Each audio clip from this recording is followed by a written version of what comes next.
Got a Go CFB hat on, check. A little black and white hoodie on, check. Welcome to another marvelous episode. On today's docket, we got quite a lot to talk about today. For our Into the News segment, we're going to talk about 6 stories as we always do. I think the stories that most pertain to everything that belongs in this episode. So we got quite a few things we're talking about today. We're going to get into Austin Simmons injury update, and Lane Kiffin speaks on that quarterback situation. As a lot of people always say, it's a good situation to have. Debatable. I think it's an outstanding situation to have. I think in Lane Kiffin's spot, and we'll talk more about this during the segment, but I think in the position that Lane Kiffin is in, it's interesting. I'm not sure if it's an outstanding position to be in, because you got a young kid in Austin Simmons who has a lot of potential, but if he does not get to start for the rest of the year, and the unwritten rule in college football is what? And football alone, you don't lose your job due to injury, but Trinidad Chambliss, I think, gives them the best chance to win a college football championship. We'll talk about that a little bit later. Transfer portal impact of the stars of week 5. We're going to get into that today. Arkansas moves on from Sam Pittman. What does that mean for the university? And we got a lot to talk about that, and we'll be talking about that kind of later on in the show. Also, Joe Klatt crowns Alabama as a contender. Again, we'll get into that. Johnny Manziel on the Vanderbilt sideline this upcoming weekend. I think that's going to be interesting. I'll give you a little bit more information about that later, per usual, as always. And also, the College Football National Championship in 2027 returns to the Big Easy. We'll talk about that. Also, we got the AP Poll Top 25. We're going to react to that live, as I always do. I never really prepare anything. Of course, I've seen it, but I try not to have any thoughts about it until we live with that. Also, we got Heisman Watch 6.0. It's week 6. We're going to talk about Heisman contenders. What are the odds looking like? And then, of course, I'm going to always throw 3 names in the hat. Guys who don't have outstanding odds, but they're playing damn well right now. And I think they need more attention. Loaded episode today, man. I promise you it's a loaded episode today. Also, I switched up the show a little bit slightly. For those of y'all who don't know, I guess I'll announce this now. We go live at 6:30 p.m. Eastern Standard Time, Sunday through Thursday. We got a new start date. Instead of Monday through Friday, Sunday through Thursday. That way, Friday, I'm given an opportunity to travel when we travel. Because if you've never seen this show before, we do go to games quite often. And we get to see them from the sideline. And this weekend, I will be at Washington and Maryland. So that's the first update. Also, we're no longer going live on YouTube. Something is wrong with YouTube. People have been telling me that for a while. There's a great show like Crane & Company that no longer goes live on YouTube. They do uploads. So our uploads will be on YouTube. We're now going live on Rumble. We're going live on Twitter. Shout out to my dog, Road Dog. He was the one that told me about Rumble. And then we'll also be going live on Twitter. And our Twitter has always done very well. Not so much on YouTube. And it's just YouTube lives are weird. There's 2K people that I follow, hundreds and thousands of followers, but they don't have many people in their live stream. It's weird. It's just better to do uploads on YouTube. So we're going to stick to that. So that's the major show announcement. So the first game that we're going to talk about this week for prediction weeks. And also, this is another change to the show. Normally, we just did like prediction Thursday, a few predictions on Wednesday. No. Moving forward, Sunday is reaction day. Monday, Tuesday, Wednesday, Thursday are all prediction days. So that's something we'll be doing forward on all of our shows. So we got this game up here in College Park this weekend, Washington versus Maryland. That's going to be a damn good game. We're going to talk about that game. And also the other game we're going to talk about is Duke versus Cal. I think this game is a game that probably isn't on the mind of a lot of people, but I think it's going to be a very sexy game this upcoming weekend. Governor of College Football, hashtag Go CFB. CFB Nation, your only college football destination. Let's get it. Governor of College Football, we're going to recap ACC. Hey, that's Two great CJ defensive on minds. the They have to be better on that side of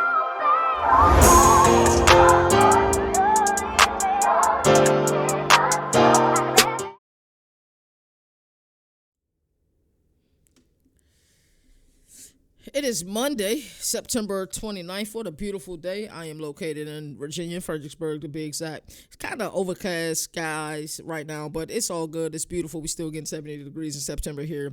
I'm loving it 100%. So into the news, we got quite a lot to talk about today. If this is your first time seeing this show, my name is the Governor. I go by as a self-proclaimed Governor of College Football. I am the CEO of CFB Nation. Me and my partners, of course, shout out to the game. We're also live over on our YouTube at the CFB Nation on YouTube, live on Twitter right now as well. But we're going live tonight at 7:45 p.m. Eastern Standard Time, maybe 8, depending on how things work out for my dog Nino. But we got a show called Overreaction Monday. I kind of announced it earlier, but if you're just joining, we are now going live Sunday through Thursday, and we're going live at 6:30 p.m. Eastern Standard Time. That time may change depending upon what we got going on. Like today, it's Overreaction Monday. I don't want those two shows to bump into each other, so Mondays will probably be the day that we're slated just a little bit later. A lot to talk about, so let's get into it. You guys know how I do. We got a whole hour, and that hour always goes fast for us, so we got a lot to talk about. So let's talk about this Austin Simmons situation. This was buzzworthy conversation, amongst everybody in the world of college football. Shout out to my dog Moon. This past week, and even in our small circles inside of CFB Nation, we were kind of having those discussions like who should be the starter between Austin Simmons and in Trinidad Chambliss. And it's one of those things, in my opinion, that it's kind of an easy decision to make, but at the very same time, we got to be careful when we say easy decision to make. I think based off play, Trinidad Chambliss should be your starting quarterback, but, also Lane Kiffin isn't just thinking about for the rest of this season. I think Ole Miss, I might have been a year early with Ole Miss. That's something my dog Dante said. We will be on East Coast Gridiron tomorrow for CFB Rush. We're doing an entire show. We're reacting to this past weekend, and we're also, previewing this upcoming weekend. I'm in a blessed position. I promise you, the supporters that we have, the fans that we've been able to make on the show, it's like one of those secrets that people know about in small circles, the 1%ers, as I like to call our fan base. But it's truly one of those things that's growing the right way. It's interesting that, just a few months ago, I had an idea about doing a show. And even though this show is older than a few months ago, but I had an idea about doing a show a few times a week. Now it's changed to, we live 5 days a week. So I'm in a blessed position. I truly am. And it's in a blessed position with people that I respect, like my dog Dante of ECG. For him, this is my second time going on this show. We're going to have him. When we do our governor guest week, we're going to also have him on our show. And I can't wait to talk for college football with him tomorrow. I seen the rundown. I'm excited about it. I'm going to prep my notes tonight after both of my shows.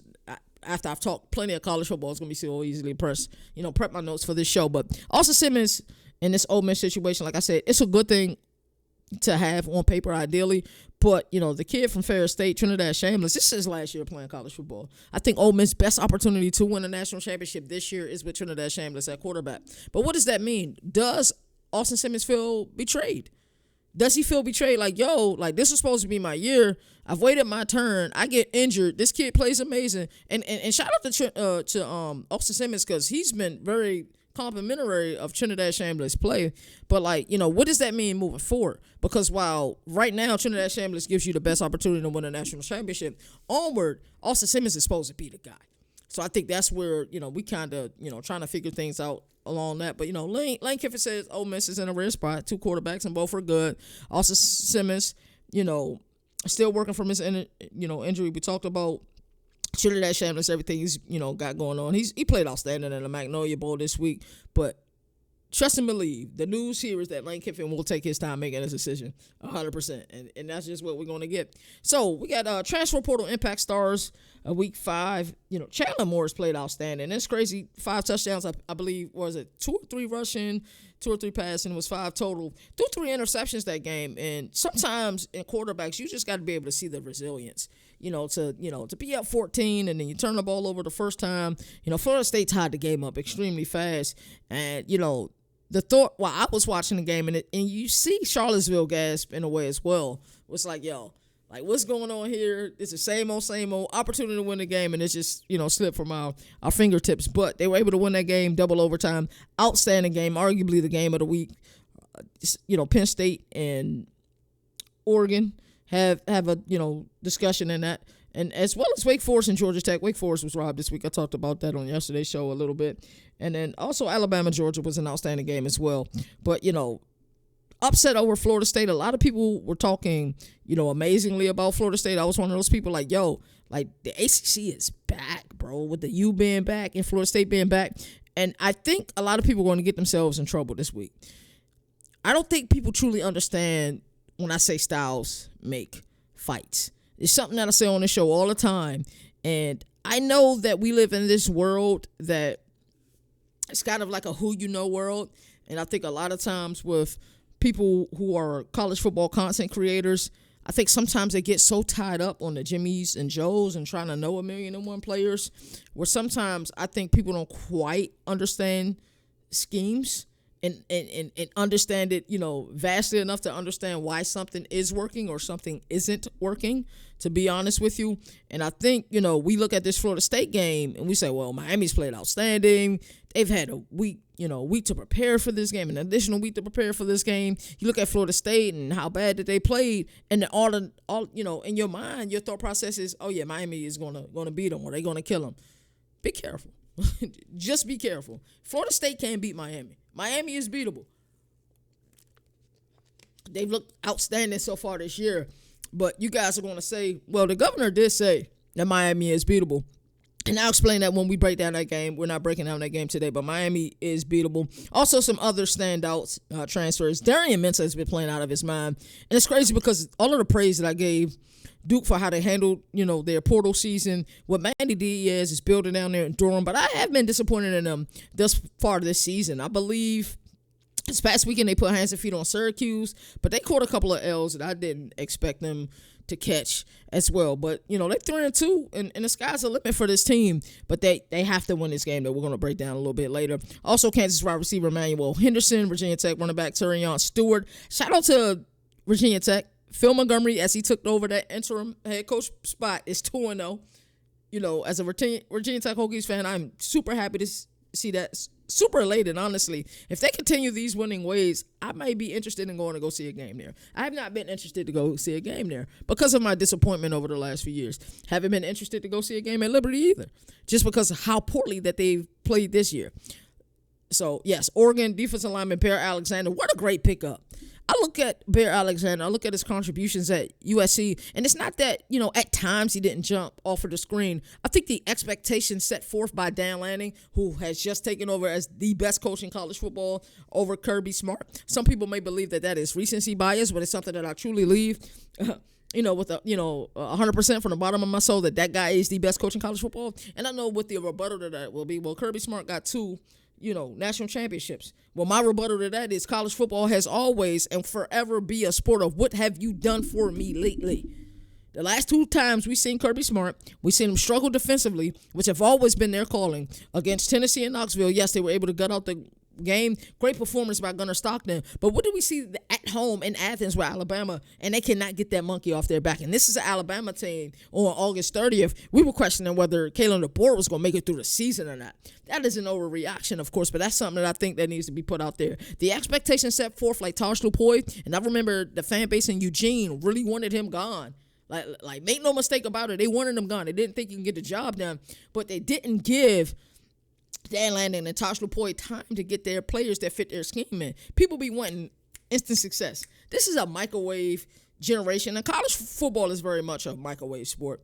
It's okay. We can admit that. It's still the greatest sport on the planet Earth, but it's very much a microwave sport. But, the end all of it, my original point was that Bear Alexander is playing out of his mind in Oregon. And I think that is the expectation set forth first and foremost by Dan Lanning, and Tosh Lupoy echoing that. Auburn linebacker, even in the loss, Xavier Atkins, played outstanding.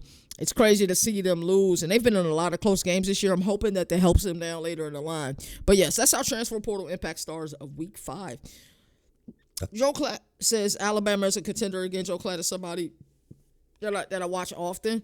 He's an X's and O's guy, and there's not a lot of X's and O's media, in my opinion. And because he played the quarterback position, he's really good at it, so I always, love watching the show. And, we saw Alabama, we just talked about them a little bit earlier, ended Georgia's 33 home game winning streak, which is incredible. It really is. And I don't know who got the longest now, but I know over the past decade, not too many schools have more wins at home than Memphis. And you think about it, it's a G5 program, and they're just doing outstanding right now, to be honest with you. I love what Coach Silverfield is doing down there. But back to this, yes, Alabama are 100% contenders. I think sometimes it's about just figuring things out. Sometimes, your name kind of thinks you're going to get through games, and I think they learned that. And I think Kalen DeBoer and Kane Womack and Ryan Grubb has done a great job of getting them to play more physical, getting them to play with heart. Like, I shouldn't have to yell at you to play with a great deal of heart. That should not have to happen. That should never happen. We shouldn't have to beg you to play with heart. We just shouldn't have to do that. You feel me? Like, we shouldn't have to do that at all. So, Great job. Great win by them. Johnny Manziel will be on the Vandy sideline this weekend. Why does that bother me? It shouldn't bother me because Johnny Manziel is a member of the media now. It's his prerogative to do whatever the hell he damn well pleases. I guess what I'm trying to say is he's so Texas A&M to me. I just don't understand why he's on the sideline. But, Vandy, big game this weekend in Tuscaloosa. College game day is headed to Tuscaloosa. We remember the storylines last year. I believe that was week 6 that these two teams played, and it's week 6 again this season. Diego Pavia and Johnny Manziel being best buds. That doesn't surprise me at all. Diego Pavia kind of got that Johnny Manziel spirit, like the Baker Mayfield spirit. Like, granted, he's not as talented as those guys are, but he's a warrior just like those guys were. And I think it's incredible to hear Manziel said the Commodores are hungry and ready to shock the world again. There is one thing to, while Alabama's the number 1 team in the country, to beat them at home in a beautiful city of Nashville, there is certainly another thing for you to march it to Tuscaloosa, Alabama being a top 10 team, and you go in there in that raucous environment with that fan base that's going to show up at Bryant-Denny Stadium, and you finding a way to win. It is a different thing. I promise you it's a different thing. That atmosphere will be electric, and like I said, it's going to be raucous. So Johnny Manziel being on the sideline for that game, I think it's fantastic. I wonder how much Johnny will say on the sideline. I wonder, will Diego come off the field? Of course he'll have his regular conversation. I wonder if he'll pick Johnny's mind at all while he's on the sideline. It'll just be those interesting things that we'll see, because if there's a guy that knows how to beat him, even though Diego has beat them, Johnny Manziel knows how to beat him as well. And the College Football Championship returns to New Orleans for the 2027 College Football National Championship, which will be played, of course, in 28 in New Orleans, the first time since LSU Super Team won it in 2019. And that's great news to hear. We're going to head and move on to our next segment, which is our prediction 1. And we're gonna kind of talk about, I'm sorry, we're not going to get into prediction game 1 just yet. We're going to move right into this AP poll, and I'm going to give you guys my reaction to the AP poll top 25. Alrighty, so we got AP poll top 25. Right now, if I was an AP voter, I know Ohio State will probably get very offended by this. And I'm not an AP voter, but I do vote for the CFB Nation top 25. Yeah, Oregon's the number 1 team in the country. You might say, hey, that's overreaction. You might say whatever you want to say. At the end of the day, for me, I just think they're the best team in the country. And that's okay. Based on what I seen this past weekend. And I don't know if we just seen a poorly played, Penn State team, but what I seen out of Oregon this past weekend, they were ready to play. They were 100% ready to play. All right, so let's talk about it. We got Ohio State at number 1. They had 46 of the, it's like 67 votes, something along those lines. I don't know why this thing is freezing, but it is what it is. I'm not freezing on my side. I don't have any chart frames. I don't know why it looks like that. Let me see if it looks like that. Give me a second. Let's see. Haven't gotten any text messages, so I doubt it looks like that on my end. Let's see. Nah, we're good. All right. Oh. There we go. Whoa. All right, we're good. So we got Ohio State at number 1. They got 46 votes. Oregon at number 2. They got 16 votes. Miami at 3. They got 4 votes. Ole Miss at 4. What a surprise, but they played outstanding this week. Oklahoma at 5. My apologies. Ole Miss at 4. Oklahoma at 5. Texas A&M at 6. Penn State at 7. Indiana at 8. Texas at 9. Bama at 10. Texas Tech at 11. I love to see that. Georgia at 12. LSU at 13. Iowa State at 14. Iowa State's 5-0. I know they've had some close games, but why are they behind Georgia and LSU? Doesn't make sense to me. Tennessee at 15. Vandy at 16. Georgia Tech at 17. Florida State at 18. Missouri at 19. Again, why is Missouri so low? Michigan at 20. Notre Dame at 21. Illinois at 22. BYU at 23. Virginia at 24. Arizona State at 25. Overall, not bad, but what is the beef with Louisville? Did Jeff Brown, slap one of the AP voters? I'm going to get so much trouble for saying this, but I'm going to say it anyway. I get it. SID at Louisville, you got a problem with him. You got a problem. Governor gets it. That's for my dog Moon. The governor gets it. I promise you I get it, but I don't understand why they're not a top 25 team. They just went on the road against a good Pitt team, and I know you guys don't want to believe that they're good because they lost a backyard brawl. Sometimes when you're playing in a series in a game like the backyard brawl, sometimes, that can happen.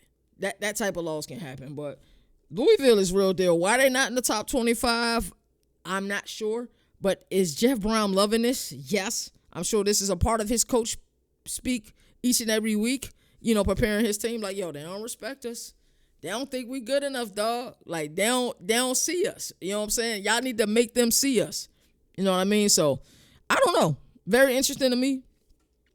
I'm not sure why things have been the way that they are as it pertains to Louisville. But overall, the top 25 isn't bad.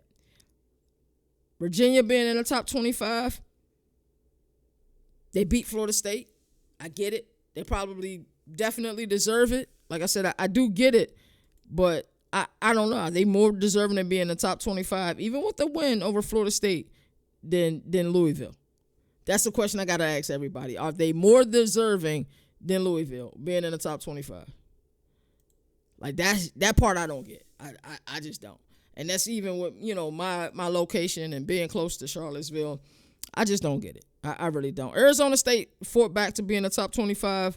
I hated to see TCU lose in the fashion that they lost in the other day because they actually outplayed them. And that's even without stud wide receiver McAllister,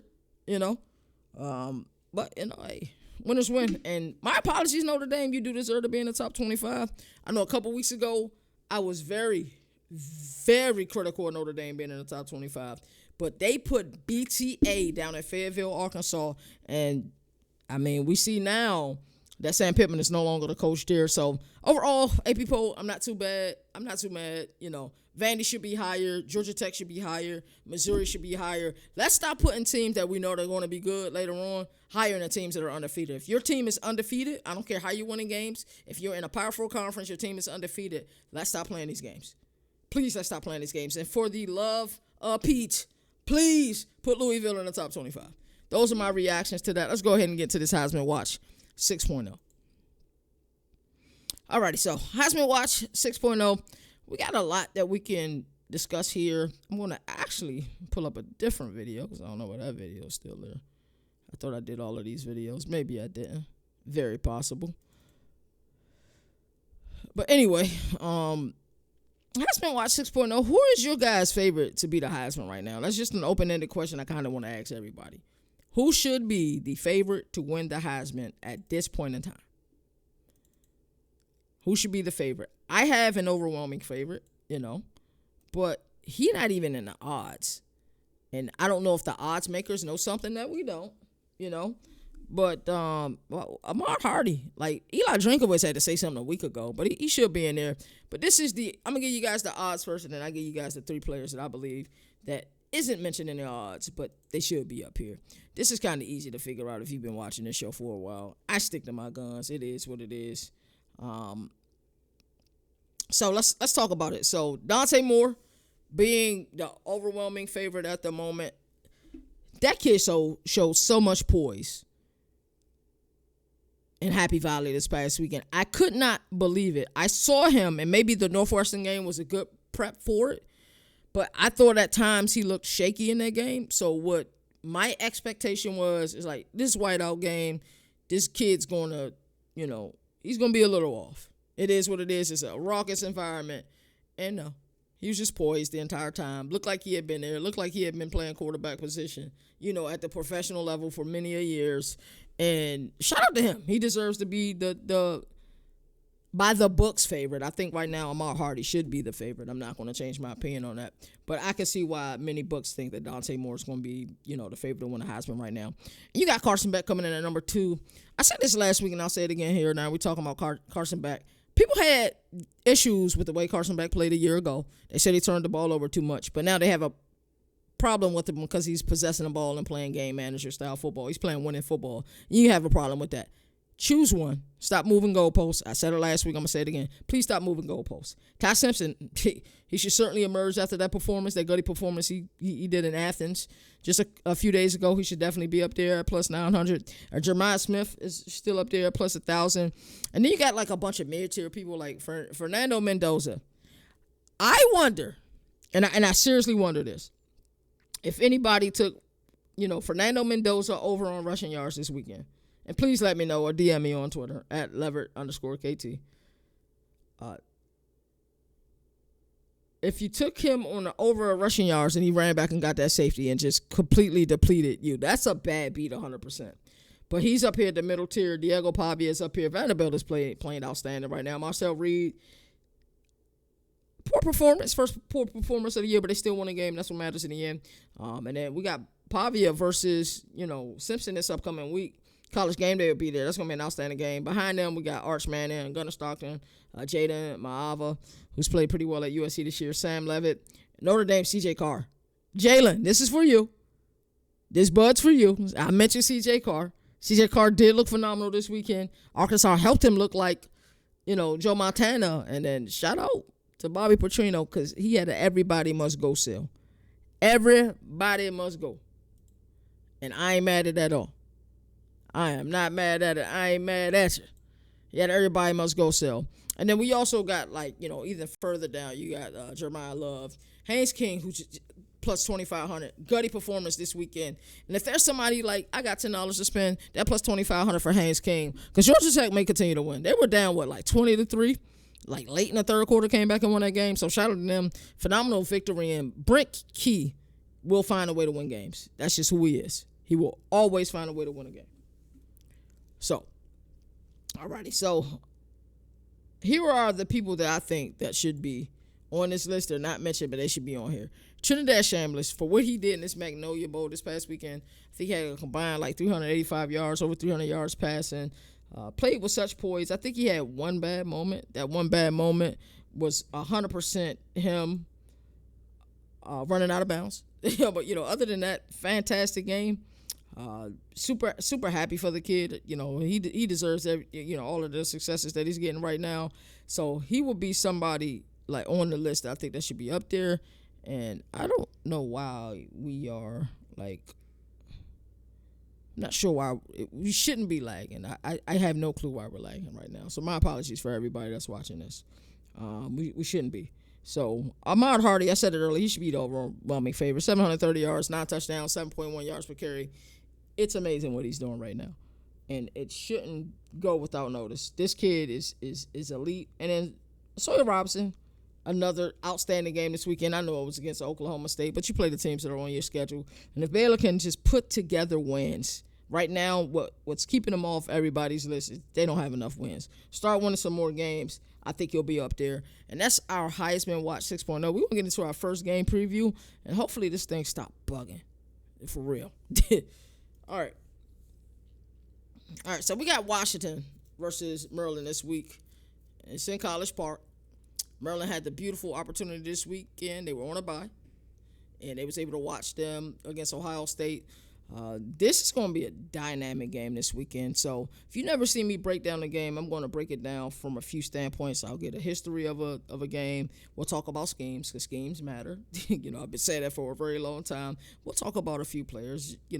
Jimmy and Joe's is not my thing. I'm more concerned with the schemes. And then I'll give you guys my outcome. That's the way I like to talk about the game. So we start this week with a matchup that feels like it's been waiting 4 decades to happen, and it's because it has waited 4 decades to happen. They've only played one time. That was way back in 1982. Now in 2025, we get their second meeting, and this time both programs are trying to prove that they belong with the upper echelon of teams in the Big Ten Conference. And guess what? I'll be there on the sidelines. There's no mystery to where I'm going this week. I told Moon there's only one game I want to go to. I want to go to Maryland. I want to see Damon Williams versus Malik Washington. That's what I want to see. I told him that's where I'm going. Don't even put in credentials for me to go anywhere else. I'm going to Maryland. That's 100% where I'm going. So let's talk about the Washington Huskies side of things. 3-1 tough loss to Ohio State this weekend. Some calls could have definitely went their way, but at the end of the day, they didn't play well. They didn't play up to their expectation because they were scoring points at an extremely high rate before that game. Head coach Jed Fish has brought like a pro-style spread attack to Seattle. Builds with, tempo, pre-snap motion, and love stressing defenses vertically. That's what he likes to do, right? Washington offense averages 43.2 points per game. That's 13th nationally. They were just second in the nation in scoring before that Ohio State game. Ohio State defense is real deal. Best unit in all of football. I don't care if you want to talk about offenses or defenses. What Matt Patricia is doing with that defense, you could not tell me he will be doing a better job than Jim knows. Well, guess what? He's doing a better job than Jim knows. He's just brought such an NFL perspective to that defense. And think about all the pieces that they lost. They had 14 players drafted, a bunch of players UDFA last year. Like, dude, they lost a lot of talent. And the fact that Matt Patricia has his defense playing as well as he hasn't played, it's amazing. Damon Williams Jr. is playing outstanding. 75.6 completion percentage, 951 yards on the season, 6 touchdowns, decisive, accurate, and, it's one of the most, efficient passers in the sport. I'm lucky enough in my third season. I always talk about this. This is an ongoing thing here. I do have a trophy for my college football 26 league with Oklahoma. I'm in my third year. I had Damon Williams last year, but I also had Devin Dampier. I went with Devin Dampier as my starter. Luckily, Damon Williams stayed. We just played Ole Miss. It was the Aflac kickoff challenge. We played him earlier today. We was able to handle business. So, huge fan of Damon Williams Jr. And what he's doing statistically is crazy. Jonah Coleman, I liked his time when he was with Jed Fish at Arizona a few seasons ago. He's playing outstanding as well. 417 yards, 9 touchdowns, averaging 6.5 yards per carry. And he's the bell cow for this team. And if the headline reads Washington won this game, to me they were able to possess the ball. That starts with, Jonah Coleman being able to, pick up pivotal first downs, outstanding in the short game in the red zone. And then Damon Williams Jr. was able to do his job passing. Denzel Boston is the guy at wideout. That's who Maryland will be keying every time they're on defense. And he's difficult to stop. Dude got 275 yards on the season. And he gives, Fish that, that vertical weapon he craves. Jed Fish is a really unique coach. You see a lot of coaches like they are involved with their offense, like Zach Kitley at FAU. He likes to call his plays. Jed Fish is another one of those guys. Who's another one of those like head coach guys that love to call plays? Lincoln Riley is one of those guys as well. Lane Kiffin, another one of those guys, even though he's kind of eased up on it. And in recent memory, Steve Sarkisian is another guy who's a head coach that love to call plays. Jed Fish is, he calls the plays offensively, but he gets involved in the defensive plays as well. It's interesting to me, but he puts on a lot of responsibility for himself, and that, pursuit of excellence is something that he craves. But yeah, Denzel Boston is phenomenal if you haven't seen him this year. Defensively, we talked a lot about the offense. Defensively, we're looking at Ryan Walters, in his wheelhouse, his aggressive zone disguises pattern matching in the secondary, simulated pressure, and he wants to really confuse the quarterbacks, and he'll try to do that with true freshman Malik, Washington this upcoming weekend. Safety Alex McLaughlin is already notched 29 tackles on the season and 2 interceptions, and he's the tone setter for that unit. Like, make no mistake about it. Let's move over to the Maryland side. Maryland is 4-0, 1-0 in the Big Ten. Granted, they had an easy schedule, first 3 games of the season. I said we're going to find out a lot about this game, about this team when they play Wisconsin. Granted, we've seen Wisconsin kind of lose rough games. One of them was to Maryland, the other one was to Alabama. But it was still a competitive game. Wisconsin had reasons to want to win that game. Of course, Luke Fickell, not saying that he's coaching for his job because they just did give him a contract extension. But if you know ball, he's coaching for his job. And then they had the kid Billy Edwards Jr., who was actually Maryland quarterback last year. And I'm sure he had this game circled on his calendar like, they got to come here and I'm going to pay them back and show them why I'm a good player. But, Maryland is unbeaten. Mike Loxley has Maryland humming. Before the season started, I had him on, the hot seat. I thought that, hey, that performance that they put out last year, they had an embarrassing loss to Northwestern last year. I'm like, yeah, you're on the hot seat. And a lot of times we look at freshman quarterbacks to deliver us from Eva. We saw that with DJ Lagway a year ago at Florida. This year's been Malik Washington at Maryland, and he certainly delivered us from Eva. 43 points is all of their defense giving up all season. No, and I know they played an easier schedule first 3 games. They played FAU. They played Northern Illinois. Then they played Towson before they played Wisconsin. But giving up 43 points all season is phenomenal. Change his offensive coordinator, defensive coordinator. A lot of times, if you want to know if a coach believes you on a hot seat, he'll change his offensive coordinator, defensive coordinator. See Mike Norvell do it a season ago. Loxley also did it as well. And, Pep Hamilton should be a name that everybody knows. Love his scheme. He runs, a no-coast offense. That's what he calls it. It's self-branded. It's tight end driven. Power on first, but flexible. But built on early down efficiency, physicality in the box, and rhythm passing that creates third down mismatches. And if you've watched Maryland at all this year, this is exactly what it is. But don't get it twisted. They're not afraid to throw the ball. As we see, Malik Washington put up some great stats this year. He's a trigger man, a quarterback at the helm, true freshman, 1,038 yards this season, 8 touchdowns. He does need to get that completion percentage up, 59%. That needs to be a little bit higher. But that's what you get from somebody who's a true freshman. Coaches will probably say, hey, don't try to make a play. Every play, don't be afraid to throw that thing out of bounds. But he's produced some explosive plays this season. And he keeps defenses honest. Running back DeJuan Williams, 183 yards on the season. But, we'd like to see him get that output up a lot. And then Shalik Knott's 276 yards at the wideout position. This team is very good defensively. Defensive coordinator Ted Monachino, or Monacchio, I'm not sure how you say it, but I think it's Monachino. He's unconventional. His system is built on speed, unpredictability, and simulated pressures. Not blitzing for the sake of blitzing, but disguising coverages and using movement to throw quarterbacks off. Already has 2 picks and giving the Maryland back end to capitalize in Monachino's schemes. These are some of the keys to victory, in my opinion. This game is kind of 2 different philosophies. I think both of these teams need this win, and I hate to say that, especially with Washington coming off the loss to, Ohio State. If they want to be a part of the who's who in the Big Ten, because there's some teams in the Big Ten that are really good. Like, where do we put Indiana at?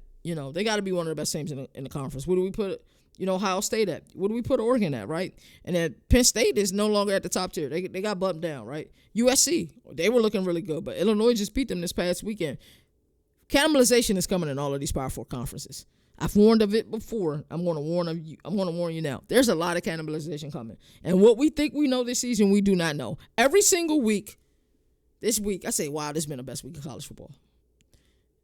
Like, starting with week 1, not week 0. Week 0, I was happy with the week, but I didn't say it was bad. Week 1, I was like, wow, this is college football. Week 2, we don't got much. Oh, yeah, this is college football, best week. Week 3, best week. Week 4, nothing can top that. Week 5, I said, hold my beer. Right? So 100% confident in that. And some of the keys to this game, I think Maryland needs to continue playing outstanding defense. The success rate game, they got to play that success rate game. Like, make it uncomfortable for Washington because, yes, we see them struggle to put up points versus Ohio State.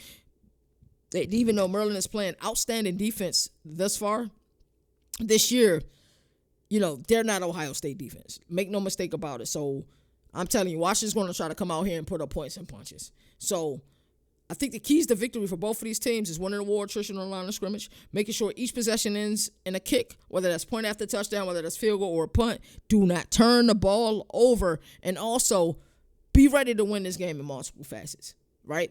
And I say that like, in the Big Ten you think ugly play. This game can be one of those ugly games where defenses are playing outstanding. This game can also be a high-scoring affair, and the last quarterback with the ball is who's going to win this game. So be ready for anything in this game. And that's kind of with every game you play, but in this game specifically, because both of these offenses have the capability of being high-powered. So who I think is going to win this game? Loxley got something going on, man. He really does. They're really playing well. I think conventional wisdom will tell you Washington just lost. Washington needs this game more than Maryland needs this game.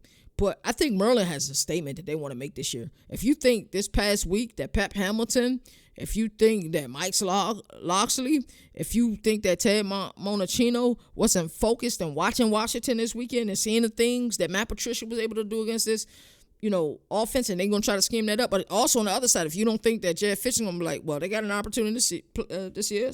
They didn't play this weekend. What didn't work in this Ohio State game, we know we're going to see that again. So can Ted Monachino disguise his coverages the way that, Matt Patricia has been able to disguise his coverages in Columbus? That's going to be the most interesting thing. I think it's going to lean closer to a high-scoring affair than a low-scoring affair. Give me Maryland with the upset. I think they find to win this game either like 31-24, 38-31. Malik Washington makes one more play than DeMond Williams Jr. I'm excited for this game. This college football should be excited for this game. I'm not saying college game they should have went there. of course, they're going to want to go down to Vandy. We saw the offseason back and forth between Ryan Williams and Diego Pavia. It makes sense to go there. There's some other really good games this week. And there's no game, not Vanderbilt at Alabama, even at Bryant-Denny. There's not one game I want to be at more than this Maryland and Washington game. That's why I told Moon, forget the guesswork. You don't got to send credentials to a million places. Just send it at Maryland. That's where I'm going this week. I want to be in College Park to watch this showdown. So, really excited for this game. So let's go ahead and move on to the next game. We're going to talk about this Duke-Cal game, man. How do you feel about both of these teams at this point in the season? It's a legitimate question I have to ask you guys because I think we've got Heckle and Jadax from both of these teams. Cal was looking like, hey, Cal can win the ACC.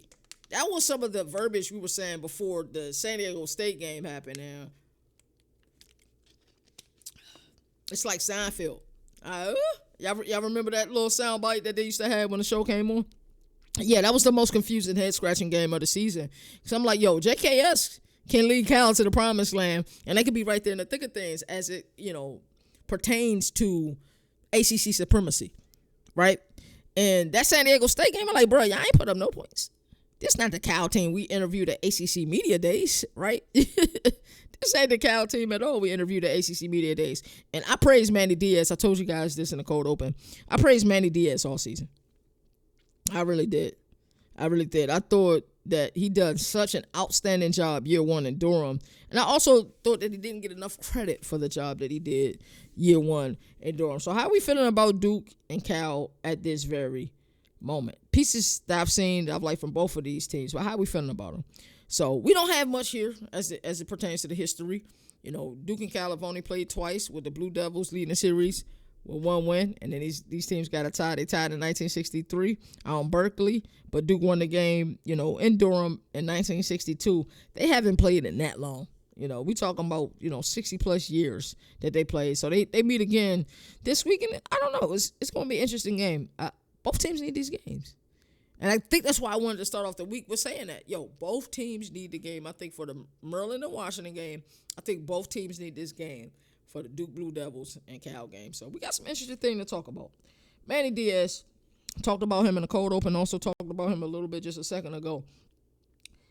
I don't want to say I'm disappointed in where they're at this year because they've had moments where they disappointed me. They've also had moments where I'm like, okay, this is what the Manny Diaz coach team that I expect. I think a lot of that is just the parity that you're getting in college football now that we really haven't had in such a long time. And as much as we talk poorly on NIL, I think it's brought parity, if not anything else. So he's got that team, moving a little bit. Offensive coordinator Jonathan Brewer, like him a lot, runs that tempo-heavy attack built on RPOs.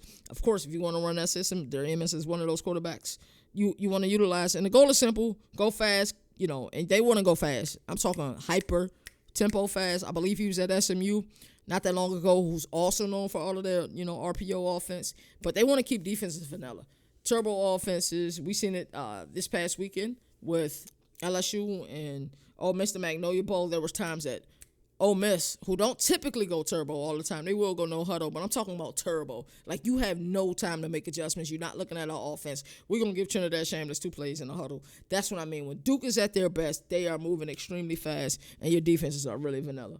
You got to stay basic, So, shout out to Daniel Missa. What a grab. He's playing outstanding this year. If they win more games, he's in the Heisman talks, I believe, as well. 1,500 yards on the season, 13 touchdowns, 70 completion percentage rate. His rhythm has been outstanding, and he fits his offense. It's hand and glove fit, to be honest with you. Nate Shepard has 256 yards rushing this season, averaging 8.1 yards per carry, and Cooper Barkate is balling. He got 409 receiving yards on the season. They're averaging 34.8 points per game. That's 44th nationally, and this offense is very dangerous when it finds its rhythm. I truly believe that, no doubt in my mind. Defensively, we got defensive coordinator Jonathan Patek. And, he has a multi-look system that revolves around his Vipers. You guys know, when I start looking at schemes, I'm looking at film, and I go deep in the crates. And I found out about this Viper position that he used in his defense, and it's a multiple front defense. And it's like a hybrid edge defender who can both rush and drop into coverage. And that is very confusing for quarterback at time, because if you identify that a team is in zone, you have a feeling with the way that they're aligned, it's a cover 3, but you don't know exactly who's dropping and who's not. You know what I'm saying? Let's say they give you a fake loaded front, people going to drop. But if that defensive end drop, you're not expecting that. So if you're running a certain concept, whether it's a spot concept, whether it's a flood concept, you're not expecting him to be there. So that kinds of make it interesting. And it's also difficult on your offensive line trying to figure out, who's coming and who's not. So I think Jonathan K, I don't know how you say his last name, but I think that's what he likes to use. So and also think about the NFL style rotations. This is something I heard him. He said this himself. He likes to keep his defensive line fresh. It's something that we've seen that the Philadelphia Eagles have done for a while now. Buffalo Bills is also another team who rotates the defensive line. You don't get those defensive linemen who are playing 80 plus plays. Caleb Weaver is the heart and soul of this defense. He got 36 tackles on the season, and quarterback Musa Kane also has 1 interception on the season. They're giving up a lot of points. They're giving up 26.4 points per game. And against a Cal team who's still trying to find their rhythm offensively, they got smacked versus San Diego State. I was also a little bit disappointed in them in that game versus BC. That's no shot at BC. I just think that, hey, I expect more out of Cal. I really do. So speaking of Cal, let's talk about Cal a little bit. They're 4-1 on the season. 1-0 in the ACC after beating BC this past weekend. Justin Wilcox remains true to his defensive roots. He really is. And Brian Harsin wasn't a home run hire in the eyes of many people, if we're being honest. A lot of people dig into his history. They didn't like how things worked out at Auburn. And let's just say I think it was a great hire, from a scheme perspective. Somebody that's kind of seen everything and been a little bit everywhere, success at it, G5 level success. Not really much success, but had some success in the SEC. I think he's seen it all. And quarterback, we like to call him JKS, Jaren Kiwi Sagapu Lutele. I probably butchered it, but I was close. We got 242 yards, 8 touchdowns on the season. Running back Kendrick Raphael got 347 yards on the ground. He fuels the ground game. And the wide receiver Tron Gazelle got 344 yards, and he's kind of that possession weapon. This unit is only averaging 24.8 points per game, but when you look at that number, it's kind of skewed with them not scoring at all versus San Diego State. All right, Cal defensively leaned on the duo of Terrence Brown and Vic Alto. I probably butchered that name as well. They changed defense coordinators. I think after last season is when they changed it. Brown secondary scheme relies on tight pattern matching to suffocate passing lanes, while Soto emphasizes front seven disruption and disguise pressures. Linebacker Cade Uluave, who I interviewed this past year at ACC Media Days. That's one thing I love about being a credentialed member of the media, is the ability to get to talk to these people. This past year, if you do not know, we went to during the Media Day cycle, we went to 3 events. We went to Big 12 Media Days first, then we went to ACC Media Days, then we went to the American Media Days, and I enjoyed the American Media Days out of all of them. I really did. The access, teams fighting to get over there with us, I think it was amazing. I may go on the all G5 run next year, G6 run for Media Days. It wouldn't surprise me if I did something like that. And Big 12, because Big 12, it was so easy getting interviews there. And mascots are there, cheerleaders are there, players are there. It's super dope. So, Cade Ulave, he's really good, 40 tackles. Hezekiah Massis, he got 4 interceptions on the season. They're the tone setters, and that defense is allowing just 18 points per game. That's 34th nationally. So what do I anticipate for this game? I think both offenses are going to come out and set the tone. I don't think this is one of those games where people are going to play the possession game and, try to, of course everybody wants to win a war of attrition on the line of scrimmage. I think both of these teams are coming out here, and they're coming out here to score a lot of points. I think this will be a high-scoring affair. I think Cal defense will be frustrated playing this RPO scheme. And as badly as I want to pick Cal, I can't unsee what I see. I can't unsee that abysmal performance versus San Diego State, and I can't unsee them almost losing to BC this week. Give me Duke in a shootout. I'm talking about a mega shootout, like 42-35. I'm talking about that type of shootout. I think this is going to be an outstanding game this year, this weekend. I can't wait to see it. So lastly, on today's docket, we're going to talk a little bit about Sam Pittman. And this is something we've seen coming for a while. I said this on yesterday's show that I thought that, this thing was a long time coming. People wanted him gone for years, and he'll just survive and advance. We got some new developments over the last few days. I kind of want to talk about those. I'm not going to talk about them in great detail as I want to, because this is a topic of discussion on Overreaction Monday tonight. And I try not to, even though I don't care, I promise you I don't care. I will talk about the same subjects over and over again. It could be 3 different shows. If we talk about the same thing, it just happens. Like, that's where I'm at with it. But, in respect to everybody else, I try not to over talk about things that I know I'm going to be talking about on, another show. So let's get into these new developments that kind of came out a little bit earlier today. I kind of wanted to get everybody else's thought process about it, and you guys know I'm going to speak on it, but it's interesting. So Hunter Yurachek, who's the AD, right, athletic director at Arkansas, admitted this out in the open, right? And it's 2 schools that thought about it. Wow, what a stand-up dude. There's another thought about it. He said that Pittman didn't have the resources. We're in Fayetteville, Arkansas, in the heart of SEC. SEC isn't hard to sell. But your boosters and your donors and the people that support your program, former players need to come back and put the money up. So if you said that he didn't have the resources and Sam Pittman got fired,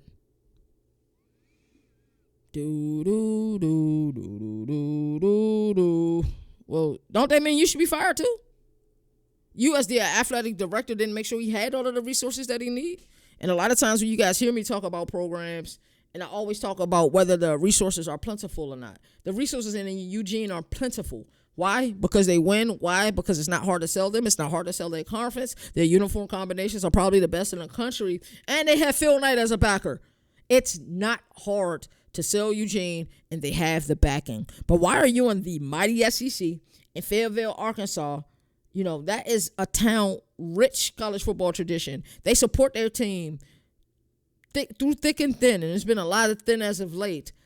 Why doesn't he have the resources, Hunter Yurachek?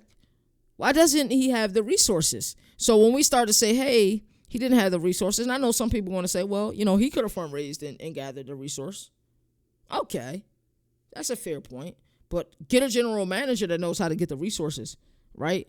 Like, because this game we play here, it's about how much money you can put out in the portal. You see in Lubbock, they're playing outstanding right now. I think they're like around 12th in the AP poll right now.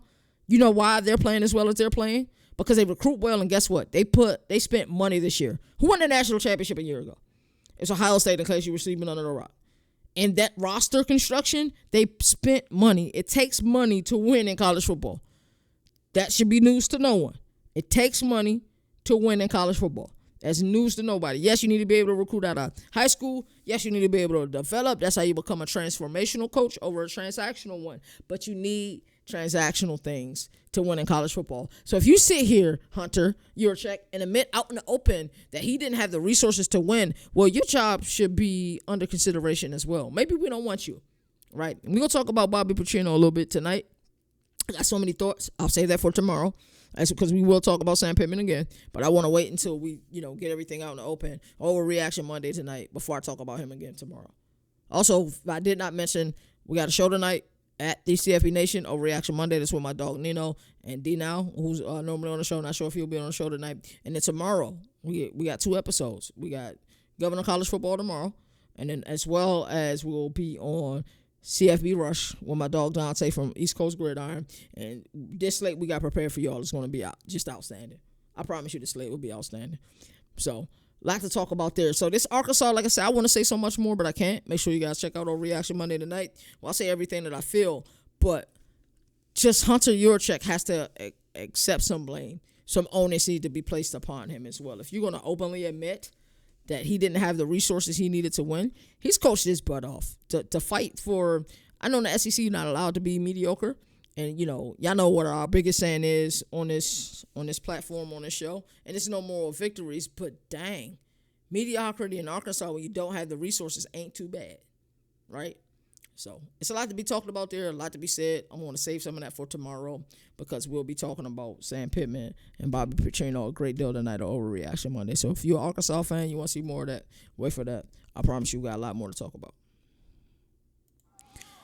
Great show today. We talked about an awful lot today in our Into the News. We brought you guys the latest college football news, and I love to do that in case you've been at work all day. You don't know what's going on. I'll update you. It'll be all right. We gave you guys our AP poll reaction. I was easy on the AP poll this week. I said it in yesterday's show. I left the Easter egg because you guys should have seen this coming. That, hey, this was probably the most difficult week to put out your top 25. With everything that's transpired in the last few weeks, it's not easy. It's not easy. That's why I ain't even checked to see who had this team like I have been the last few weeks. I let them live. We talked about the Heisman Watch 6.0. Do not forget, Ahmad Hardy right now should be the favorite to win the Heisman. I get it that he's a running back, and Dante Moore's playing outstanding. That's not a shot at him. But, yes, Ahmad Hardy's playing out of his mind. Gave you guys a Washington and Maryland preview. No game I'd rather be at than that game this weekend, and that's where I will be. I'll be watching it from the sidelines. It's going to be exciting. I can't wait to see it. And you guys know I will detail it in our Governor's Travel episode on Sunday. I'll tell you guys all about it. Getting there, what that atmosphere is going to be like I said, it is going to truly be incredible. Also talked about the Duke Cal preview. I think that game is going to be a sneaky good game. And we got game previews all week. That's Monday, Tuesday, Wednesday, Thursday. Game previews all week. And, of course, Thursday will be the biggest games. Maybe even Wednesday has some bigger games as well. But the games that I truly like, I can't wait to talk about. We're going to be talking about early in the week. That's just how it is. As I always like to say, there are no more victories in a sport that survive and advance. That's why college football has the greatest regular season. And until next time, you all take care. Do something nice for somebody. Love on your family. Make sure everybody around you is mentally good. Had a conversation with somebody that's near and dear to me today. And they, you know what I'm saying, mentally they've been going through it. So make sure you guys lock in and, check on people. And make sure they good. Don't forget our new start time for this show is 6:30 p.m. Eastern Standard Time. Sunday through Thursday. That allows me a travel day for Fridays. All right, so you all take care. I'm the governor, man. Y'all have a good one. Governor of college football. We're going to recap ACC. Hey, that's Two CJ great defensive minds. They have to be better on that side of the ball.